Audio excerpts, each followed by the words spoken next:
제3장 우리는 어디로 가기를 원하는가? 우리가 가장 소중히 하는 사람들이나 몸담고 있는 사회 안에서 우리의 사명을 생각할 때 발전으로 향한 변화는 이미 시작된 것이다. 우리는 이제 우리 자신이 무엇이 되기를 원하고 또 무엇을 해야 하는가를 결정해야만 하며 그에 따라 우리의 목표를 세워야 한다. 생활신조 3 1955년 늦은 봄 어느 날 워싱턴주 야키마 계곡에서 체리 재배업자들이 비상회의를 소집했다. 체리를 수확할 일꾼이 필요했던 것이다. 도어리 가족은 일꾼이 필요하다는 말에 얼마 안 되는 짐을 꾸려 워싱턴의 남동부로 이주했다. 야키마 계곡의 구릉진 언덕들은 벚꽃과 사과나무로 온통 흰 눈밭 같았다. 바람이라도 불면 벤튼과 야키마 지역은 향기로운 꽃냄새로 뒤덮인다. 잭 도어리는 이제 겨우 10살이다. 하지만 스네이크 강가 과수원에서 과일의 향긋한 냄새를 맡으며 일해온 지 벌써 5해나 되었다. 체리를 수확하던 첫날 새벽에 잭은 어머니가 가족들을 위해 요리용 난로에 준비해둔 팬케이크로 아침 식사를 했다. 그리고 가건물 계단에 앉아 아버지가 빈 기름통에 찌꺼기를 닦아내고 있는 모습을 뚫어지게 쳐다보았다.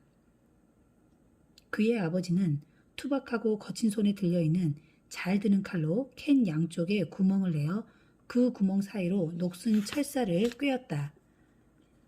그것으로 길게 고리를 만들어 잭의 목에 거니 그것은 잭의 허리춤까지 내려왔다.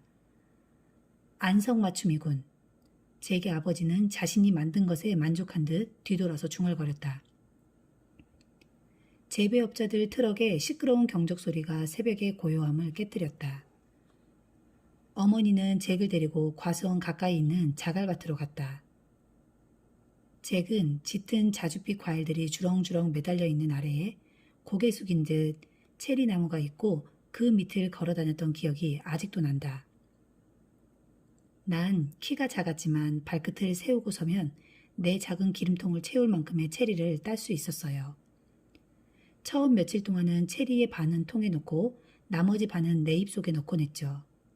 그러면 붉은 체리즙이 입가에 흘러 얼굴과 손이 온통 엉망이 되어버렸어요. 우리는 떠돌이 일꾼들이었지요. 캘리포니아의 콜링이나 캐나다 접경 지역 내의 밭에서 일하거나 수확해서 번 돈으로 먹고 살았지요. 파운드당 임금을 받고 있었으니 내가 먹은 체리는 그만큼 우리 가족 수입에 영향을 끼치게 되잖아요.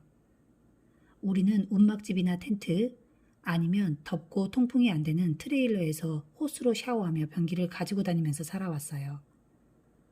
어머니는 우리들을 깨끗이 씻겨주고 해진 옷은 기워줬지만 우리는 그때 다 떨어진 진바지와 낡은 작업복에 닳고 다른 신발을 신고 있었어요. 우리는 들판이나 길가에서 식사를 하고 이것저것 생활용품들을 싣고 일꾼을 구하는 곳이 없나 하고 이 농장 저 농장을 기웃거렸어요. 대부분 행색은 남루하고 지친 채로 다녔지요. 언제부터 더 나은 삶을 꿈꿔왔는지 잭은 기억이 나질 않는다. 어린 나이임에도 그의 기억 속에 남아있는 것은 현장 감독과 돈 많은 농장주들을 증오했던 기억밖에 없었다. 한 번은 캘리포니아에서 이런 일이 있었어요. 43도의 찌는 듯한 더위 속에서 체리를 따고 있었을 때 농장 주인의 아이들은 집 뒤의 대형 수영장에서 물놀이를 하고 있었지요. 그때 내 나이 12서너 됐을 거예요. 들판에 서서 물놀이를 하고 있는 아이들에게 점심 식사를 날라다 주는 하녀를 보며 질투심에 화가 났던 기억이 있어요. 그 나이에도 나는 내 가족이 찌는 태양 아래에서 체리나 사과를 따는 일을 하지 않아도 잘 살아갈 수 있도록 하겠다는 생각을 했지요. 어딘가에는 이런 생활 말고 행복하게 살 수 있는 곳이 있으리라. 기필코 난 그곳을 찾고 말겠다라고 결심하게 되었죠.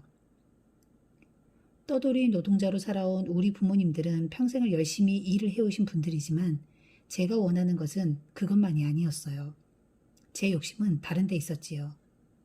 편하게 살고 있는 농장주들과 그 가족들을 보면 처음에는 화가 났어요. 하지만 차츰 나는 무엇인가를 깨닫기 시작했고 그것은 내게도 가족들을 위해 저들과 똑같은 기회를 주어져야 한다는 것이었죠. 그래서 내 소유의 사업체를 갖는 것을 꿈꾸게 되었죠. 더 많은 것을 갖고 싶다. 자영사업을 하고 싶다. 당신은 이런 생각을 한 적이 없는가? 떠돌이 일꾼의 아들이어야만 이런 기분을 이해할 수 있는 건 아니다. 뭔가 다른 것을 원하는 것은 누구나 어린 시절에 한때 겪게 되는 꿈일 뿐이라고 어떤 이들은 생각하는지도 모른다. 나의 아버지는 항상 말씀하시곤 하셨다. 리치야, 넌 내 사업을 틀림없이 가지게 될 거야. 아마 다른 부모님들도 그 아들에게 혹은 딸에게 이런 말씀들을 하셨을 것이다. 얘야, 넌 이 나라 최초의 여성 대통령이 될 거다. 난 내가 오스카상을 타고 에이미상을 타고 혹은 퓰리처상이나 노벨상을 타게 될 때 맨 앞줄에 앉아 너를 지켜볼 날만 기다리고 있단다. 물론 그런 희망적인 얘기들을 부모나 혹은 학교 선생님, 목사님 또는 친구에게조차 들어보지 못한 아이들도 있을 것이다. 그런 아이들은 자신이 세계 일주 여행을 꿈꾸거나 성직자 또는 영화배우나 포춘지가 선정한 세계 500대 기업 서열안에 드는 회사의 최고 경영자가 되겠다는 꿈조차 꾸지 않고 자라게 된다. 그러나 그들도 매달 몇백 달러를 더 벌기를 바라고 차를 사고 집을 사고 고등학교를 졸업하고 또는 부동산 중개인 면허를 따고 인류 호텔에 묵고 앞날을 위해 저축할 수 있기를 바란다. 최초의 여성 대통령이 되기를 바라든지 또는 때때로 혼자만의 시간을 보내고 싶어 하든지 간에 그것은 자기가 정한 목표 여하에 달려있다. 난 뭔가 하는 것을 원한다거나 난 뭔가 더 좋은 것을 바란다고 말하는 것이 출발점이 된다는 것을 명심해야 한다. 미국 작가 벤 스위트랜드는 다음과 같이 쓰고 있다. 성공은 인생의 과정이지 목적이 아니다. 꿈을 갖는다는 것은 성공의 길로 접어드는 첫걸음이 된다. 그리고 그 여행을 가능케 해주는 것이 더불어 사는 자본주의다. 자본주의가 위대한 것은 소수의 사람들을 백만장자로 만들어주기 때문이 아니고 수많은 사람들로 하여금 그들이 원하는 것을 하도록 도와주기 때문이다. 이것이 생활신조 3에서 다루고 있는 주장들인 것이다. 우리가 꿈을 잃고 길을 헤매어 왔다면 우리는 어떻게 그것을 제대로 되돌려 놓을 것인가? 노먼 빈센트 필은 다음과 같이 말했다. 의식을 바꿔라. 그러면 세상이 바뀔 것이다. 만약 자신이 원하는 대로 되지 않았거나 할 수 없었다고만 한다면 그런 꿈들을 실현하기 위해 자신의 의식을 어떻게 바꿔야만 하는 것인가? 대부분 사람들이 가지고 있는 꿈은 흐리거나 확실하지가 않다. 우리 자신이 어디로 향하고 있는지도 모르면서 목적지에 닿지 못하는 것에 대해 이상하게 여길 것은 없다. 알프레드 노스 화이트헤드는 다음과 같이 말했다. 우리의 생각은 지극히 보편적이지만 생활은 구체적이다. 이제는 실현하지 못할 사상 누각을 세워서는 안 된다. 좀 더 구체화시켜야 한다. 어떻게 우리의 꿈을 구체화시킬 것인가? 전혀 꿈을 갖지 않고 사는 이들도 있다. 내가 고등학교 때 어떤 모임에서 거의 불가능한 목표를 20개나 세운 어느 젊은이의 이야기를 다룬 슬라이드 영화를 본 적이 있다. 그는 18세에 그의 영웅인 파이니스 포그처럼 세계를 일주할 목표를 세웠다. 어떻게든 그는 이 목표를 달성했고 그는 80일간의 세계 일주라는 제목으로 자신이 여행한 것을 담은 슬라이드를 강당에서 보여주었다. 그 강당의 딱딱한 의자에 앉아 난 나의 목표는 무엇이며 또 왜 나는 그 목표를 세우지 못했는가라고 생각했다. 나는 가까스로 학교를 졸업했다.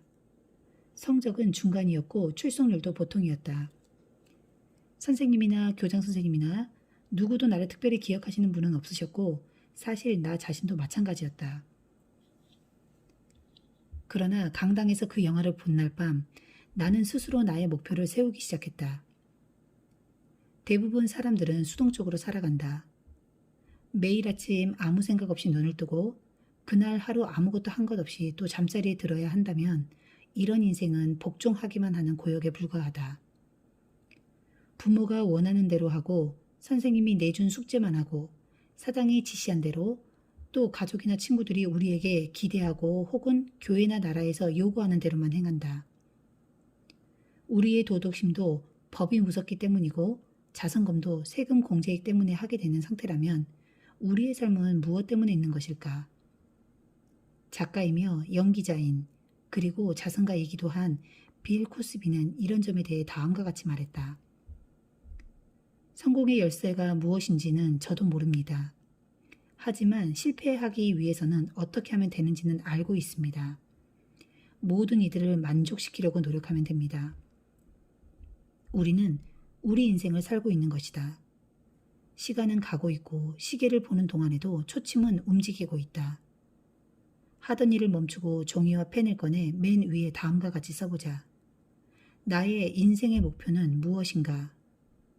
어떤 종류의 사람이 되고 싶은가? 이 지상에서 사는 짧은 세월 동안 나는 어떤 일에 흥미를 갖고 추진하여 내 인생을 풍요롭게 하기를 원하는가?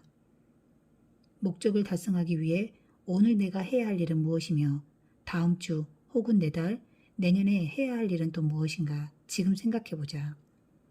하던 일을 멈추고 우리 인생의 진로에 대해 잠시 동안 생각해보자. 그리고 목표를 적어보자. 씌어진 목표들을 다시 한번 훑어보고 가장 중요한 목표에 동그라미를 친다. 그리고 그것을 크게 읽고 당신 자신에게 물어본다. 그 목표를 달성하기 위해 오늘 나는 무엇을 해야 하는가? 확실히 모르겠으면 생각해보고 결정하도록 한다. 당신 인생의 가장 중요한 목표를 달성하기 위해서 오늘 무엇인가 아주 작은 일이라도 해놓기 전엔 휴식을 취해서는 안 된다. 목표를 한번 검토해보자. 당신의 첫 번째 목표가 돈을 많이 버는 것이고 두 번째, 세 번째, 네 번째가 똑같이 돈을 많이 버는 것이고 나머지 목표도 마찬가지라면 처음부터 어려움을 겪게 될 것이다. 내 경험에 의하면 단지 돈을 많이 벌겠다고 목표를 세운 이들은 대부분 성공하지 못한다. 반면 자신이 왜 돈이 필요하고 그 돈을 가지고 무엇을 할 것인가를 알고 있는 사람들은 그 성취 목표에 접근하기가 한층 쉬워진다. 스튜어트 맨 박사가 그 좋은 예이다. 그는 1968년에 병원 레지던트 과정을 마치고 공군기지에서 2년간 실습을 한 후 내과를 개업하여 폐질환 환자들을 주로 치료하였다. 그러나 얼마 지나지 않아 매달 간접비 및 의료사고 보험료를 지불하면서 병원을 경영해 나가야 했기 때문에 그는 환자들을 자신의 도움이 필요한 사람으로 보는 것이 아니라 돈이 생기는 하나의 거래 고객으로 여기게 되었다. 내 환자들에게서 좀 더 돈을 뜯어내지 않으려면 다른 수입원이 필요하다고 생각했습니다. 그래서 그는 5년간 유통업을 부업으로 해서 그가 의과대 4년, 인턴 1년, 레지던트 1년과 수습기간 몇 년 동안에 필요했던 돈보다 2배나 많은 수입을 올렸다. 결국 그는 자신이 하고 싶었던 일을 해낸 것이다. 다른 수입원을 찾는 데 시간을 투자했기에 환자들을 대할 때 수입에 대해 신경 쓰지 않아도 되었던 것이다. 따라서 환자들을 좀 더 여유롭게 진찰할 수 있게 되었고 그의 관심 분야인 수면 중이 증세에 관해 좀 더 시간을 낼 수 있게 되었다. 맨 박사는 사람들이 자신의 에너지를 인생의 목표를 달성하는 데 쏟아부으면 놀라운 일이 벌어지게 됩니다. 라고 우리에게 말했다. 흑인인 마가렛 하리는 자메이카의 킹스턴에서 미국으로 이주했다. 그녀는 역시 흑인인 테렐 하디를 만나 결혼하고 테렐이 뉴욕 대학에서 건축공학 공부를 마치도록 법률 사무실 비서로 일했다. 테렐은 남부 캘리포니아 스탠버그에서 출생했다. 그는 편견으로 인한 차별 대우를 받았으나 어렵게 얻은 공학사 학위와 아름답고 지적인 부인이 그를 도와줌으로써 곧 꿈을 이루리라는 것을 알고 있었다. 권위 있는 뉴욕의 건축회사에서 16개월 동안 일한 테렐은 백인 동료와 똑같이 승진할 위치에 있었다. 의심의 여지가 없었어요. 나는 승진할 만했지만 사장이 나를 불러 승진 못 시키는 이유를 얘기할 때 놀라거나 실망하지 않았어야 했지요. 당신은 우리 회사에서 흑인으로서 오를 수 있는 최고의 위치에 올라 있습니다. 나도 이렇게 하고 싶지 않지만 흑인이 백인을 감독할 수는 없는 것 아니겠어요? 라고 내 상사가 말하더군요. 이 말을 듣고 무너져 버린 것은 단지 내 꿈만이 아니었습니다. 그 순간 모든 미국의 꿈이 사라진 것이지요. 테렐과 마가렛 부부에게는 더 많은 돈을 필요로 했지만 그들에게 더 필요한 것은 룰이 공평한 비즈니스였고 생산성에 따라 평가받을 수 있는 노력한 만큼의 대가를 받을 수 있는 그런 환경이었다.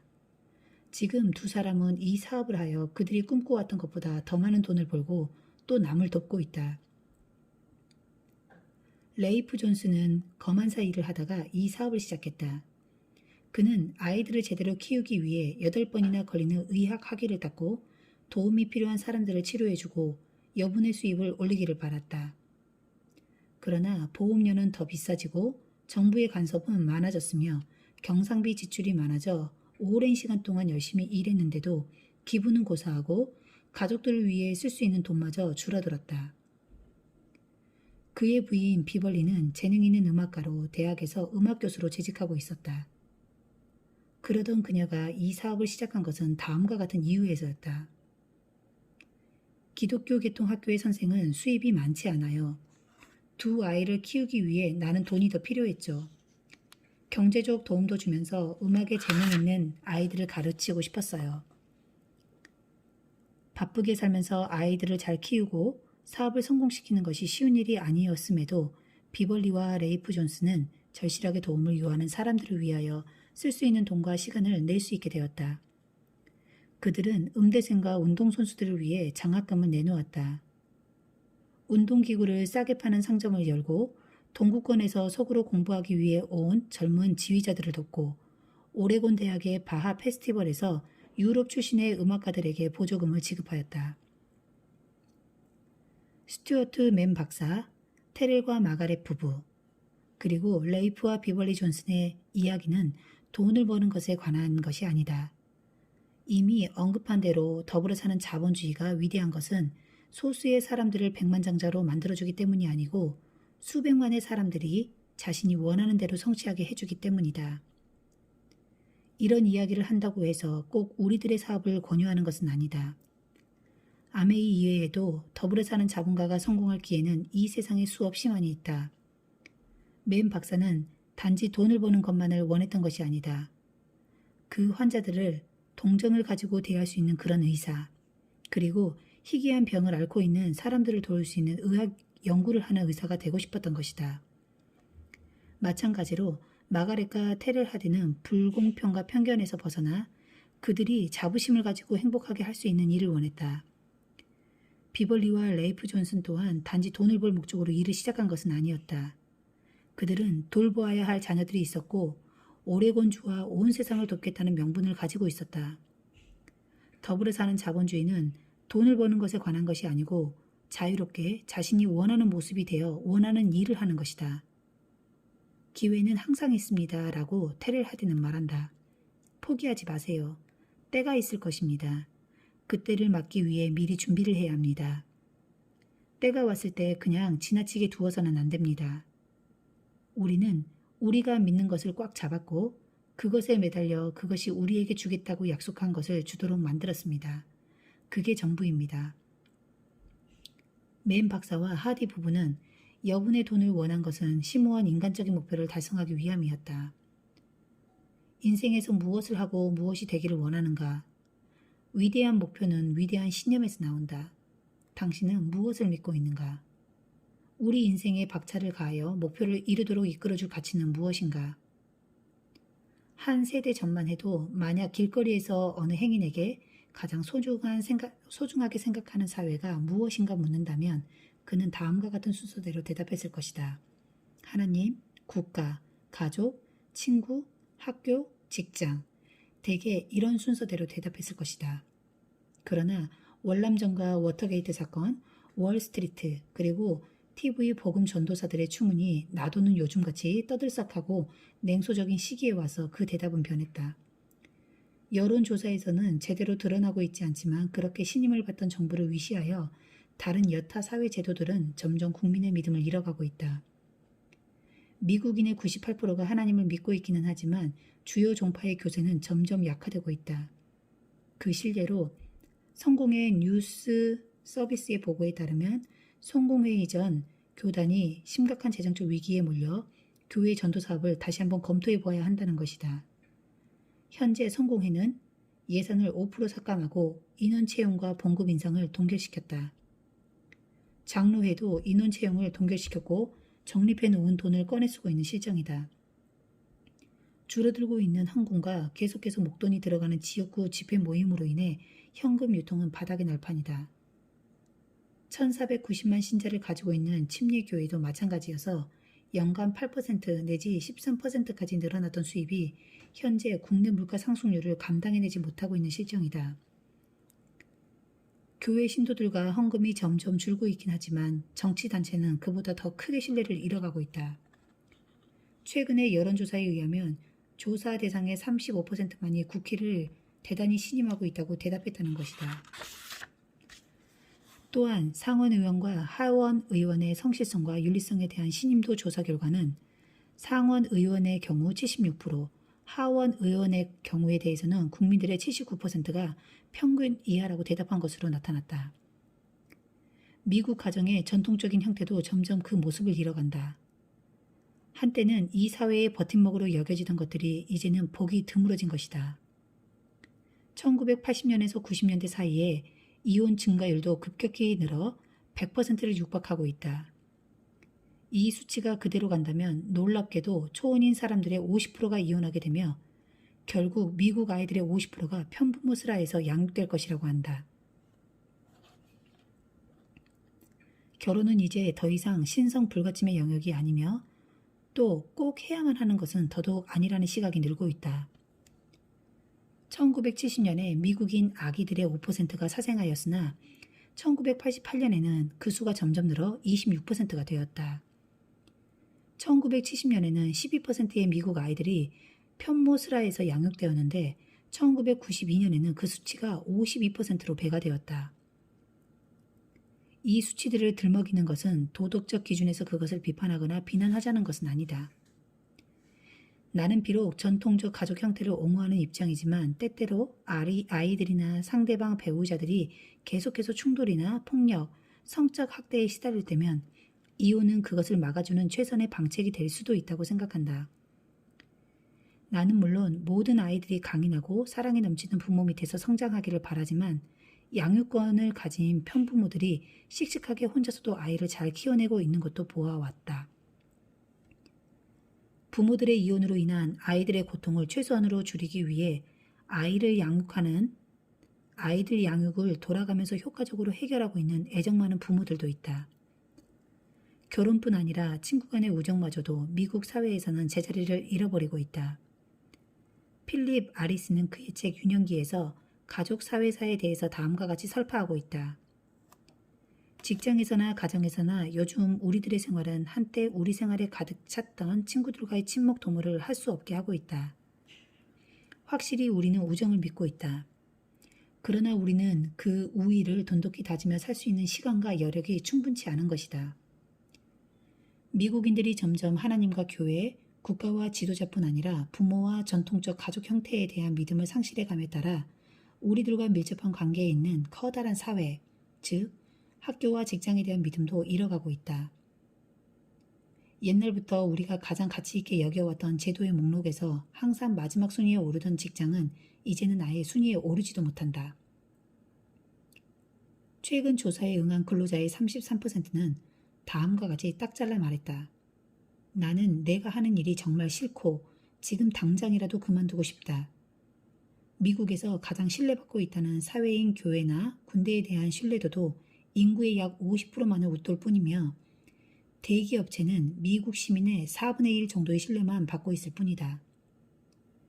이런 모든 사실들을 종합해보면 우리 부모나 할아버지, 할머니들이 사시던 시기에는 아주 중요한 역할을 했던 사회들, 즉 하나님과 국가, 가족, 친구, 학교 그리고 직장이 차츰 사람들의 신뢰를 잃어가면서 우리는 중요한 두 가지 문제를 안게 되었다.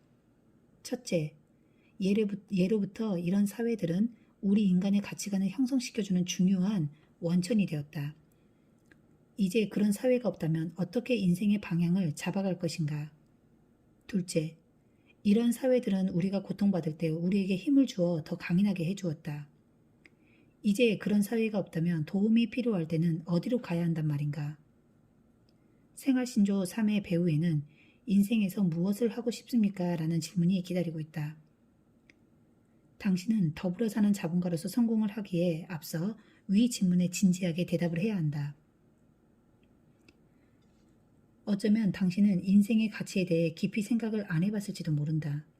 혹은 어쩌면 당신은 우리 부모님 세대나 할아버지 할머니 세대에게 중요한 가치였던 것이 여전히 우리에게도 중요하게 남아있다고 생각하는지도 모른다. 혹은 그것들을 아직도 존경받을 만한 사회로 가치를 두며 그것이 신뢰를 잃어갈 때도 변화시키기 위해 노력하는지도 모른다. 아니면 아예 포기해버리고 새로운 가치를 찾아 나설지도 모른다. 그렇지 않으면 가치관의 혼란을 느껴 이런 종류의 토론에 흥미를 잃고 몇 푼 더 벌어 때때로 여행을 떠날 수 있는 그런 생활을 원하는지도 모른다. 나는 지금 여러분에게 내 가치관을 주입시키거나 나의 목표를 따르도록 이 글을 쓰고 있는 것은 아니다. 궁극적으로 그것은 아주 개인적인 문제로 당신이 직접 결정해야 하는 것이다. 아주 다른 사고를 가지고 있으면서도 더불어 사는 자본가로 성공하는 예는 얼마든지 있다. 그러나 인생의 근저에 긍정적 사고방식을 가지고 있지 않다면 당신의 목표는 항상 뭔가 부족하고 신뢰할 수 없는 것이 되어 실제로 당신을 성공으로 이끄는 것이 아니고 위험스러운 파멸로 몰아넣게 될 것이다. 내가 어렸을 때 어머니는 매주 일요일 아침 식사를 준비하며 다 같이 먹게 한 후에 우리를 밖으로 내보냈다. 일요일은 하나님의 날이란다. 좋든 싫든 우리 다 같이 맨 앞줄에 앉았구나 하며 주일학교나 교회를 가기 싫어하는 사람들에게 이날의 의미를 깨닫게 해주곤 했다. 그런 어린 시절에 내가 마음속에 어떤 생각을 품고 있었는지를 생각이 나지 않는다. 그러나 때때로 일요일 아침에 그런 일가가 몹시 싫어 반항했던 때가 있었다. 그래서 어머니와 싸우곤 했었는데 그때마다 어머니가 이겨 비가 오나 눈이 오나 교회에 가야만 했다.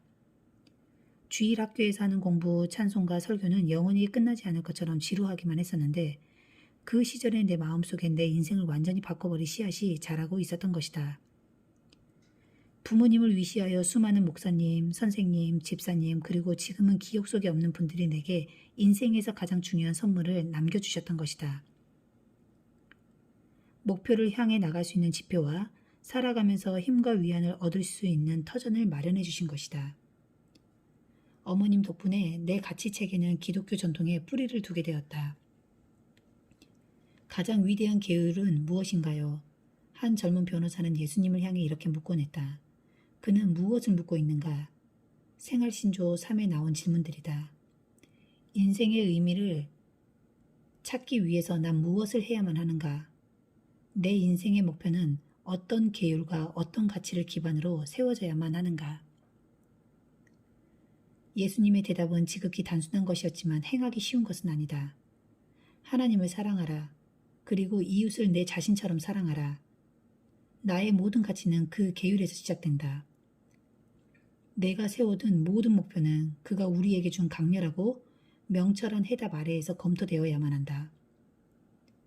기독교 전통에 따르자면 내가 이 땅에 존재하는 것은 하나님을 사랑하고 나 자신을 사랑하고 내 이웃을 사랑하기 위함이다. 지나치게 간단하게 표현하기는 했지만 이것들이 바로 내 결정에 영향을 미치는 가치들인 것이다. 나는 성공한 적도 있고 실패한 적도 있다. 그러나 내가 행하고 또 말하고 있는 성공이라는 것은 이 간단한 질문에 의해 평가되어야 한다. 즉, 사랑을 얼마나 제대로 실천하고 있는가.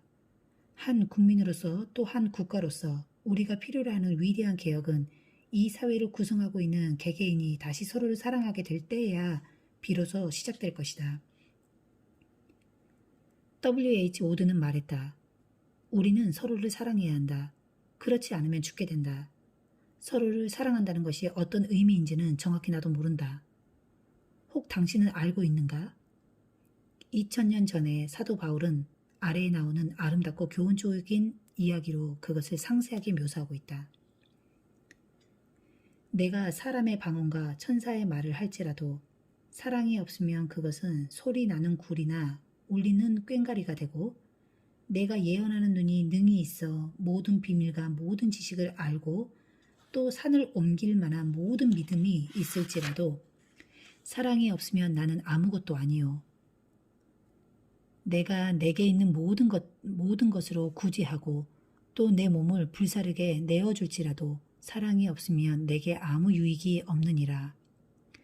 사랑은 오래 참고 사랑은 온유하며 투기하는 자가 되지 아니하며 사랑은 자랑하지 아니하며 교만하지 아니하며 무례히 행치 아니하며 자기의 유익을 구하지 아니하며 성내지 아니하며 약한 것을 생각지 아니하며 불의를 기뻐하지 아니하며 진리와 함께 기뻐하고 모든 것을 참으며 모든 것을 믿으며 모든 것을 바라며 모든 것을 견디느니라.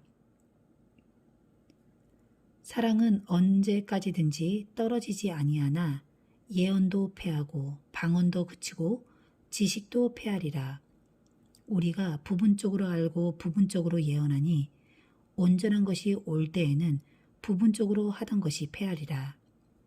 내가 어렸을 때는 말하는 것이 어린아이와 같고 깨닫는 것이 어린아이와 같고 생각하는 것이 어린아이와 같다가 장성한 사람이 되어서는 어린아이의 일을 버렸노라. 우리가 이제는 거울로 보는 것과 같이 희미하나 그때에는 얼굴과 얼굴을 대하여 볼 것이요 이제는 내가 부분적으로 아나 그때에는 주께서 나를 아신 것과 같이 내가 온전히 알리라. 그런즉 믿음, 소망, 사랑 이 세 가지는 항상 있을 것인데 그 중에 제일은 사랑이라. 고린도전서 13장 13절 말씀. 사랑을 배우는 데는 한평생이 걸린다. 살아가면서 얼마나 많은 비틀거리며 좌절하는가.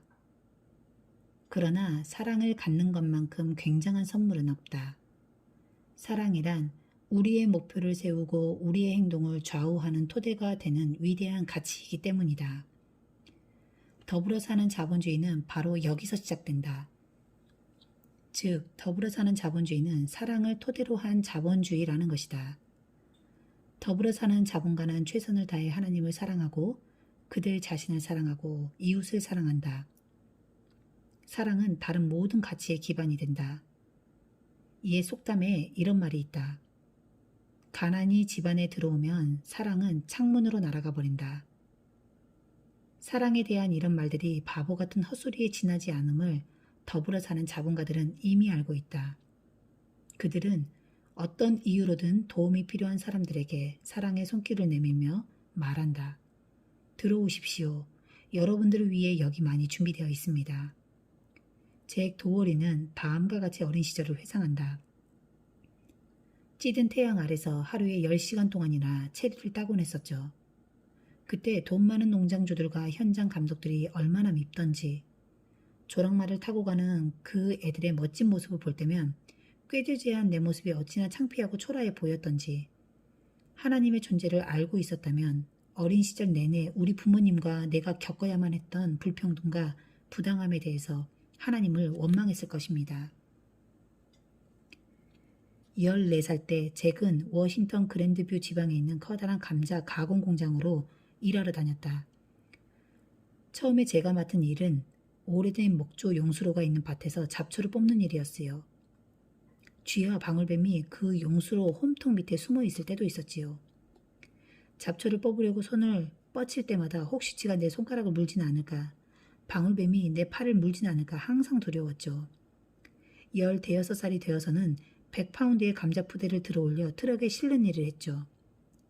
감자 공장과 가공 공장의 일들을 닥치는 대로 하고 나자 관리자로 승진시켜 주더군요.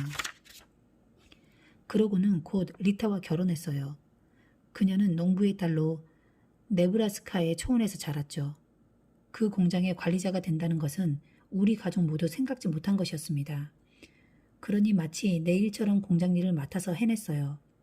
일찍 출근해서 늦게 퇴근하고 다른 사람들은 5시 정각이 되기가 무섭게 공장 문을 나섰지만 난 너댓 시간 더 잔업을 하면서 다음날 새벽 근무자들이 일할 수 있도록 만반의 준비를 해놓곤 했죠. 결국 나는 이중한 노동자의 자식이었기에 새벽부터 밤늦게까지 일해야 한다는 사고를 가지고 있었어요. 얼마 지나지 않아 리타 말이 옳았다는 것을 알았죠. 우리는 서로 만나기가 힘들었어요. 매일 12시간씩이나 떨어져 있었으니까요. 그녀는 미용사로 2배의 일을 했고 난 실제로 공장에서 살다시피 했으니까요. 불만이 점점 커지기 시작했죠. 남편으로서 아버지로서 제대로 못하고 있는데 어떻게 제 자신을 사랑할 수 있었겠어요. 하루에 12시간에서 14시간씩 일했는데도 공장주나 노동자들이 그 노고를 몰라주는데 어찌 그들을 사랑할 수 있었겠어요.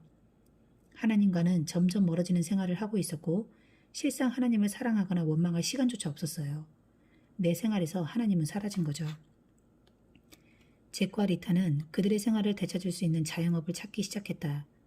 드디어 그런 일을 찾게 되었고 그들은 그 일에 혼신의 정열을 쏟아부었다.